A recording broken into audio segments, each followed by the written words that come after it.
Mais eux, semblables à des brutes qui s'abandonnent à leur penchant naturel et qui sont nées pour être prises et détruites, ils parlent d'une manière injurieuse de ce qu'ils ignorent et ils périront par leur propre corruption.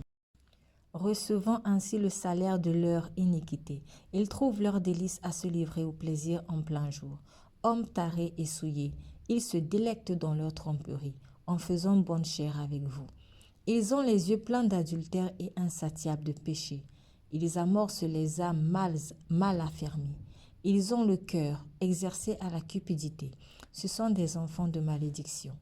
Après avoir quitté le droit chemin, ils se sont égarés en suivant la voie de Balaam, fils de Béor,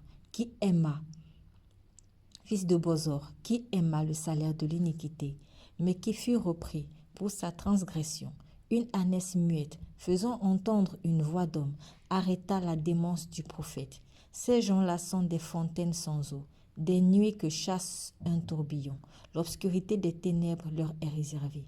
Avec des discours enflés de vanité, ils amorcent par les convoitises de la chair, par les dissolutions, ceux qui viennent à peine d'échapper aux hommes qui vivent dans l'égarement.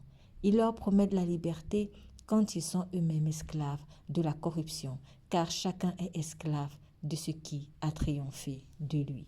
En effet, après s'être retirés des souillures du monde par la connaissance du Seigneur et Sauveur Jésus-Christ, ils s'y engagent de nouveau et sont vaincus, leur dernière condition est pire que la première, car mieux valait pour eux n'avoir pas connu la voie de la justice que de se détourner après l'avoir connu du saint commandement qui leur avait été donné.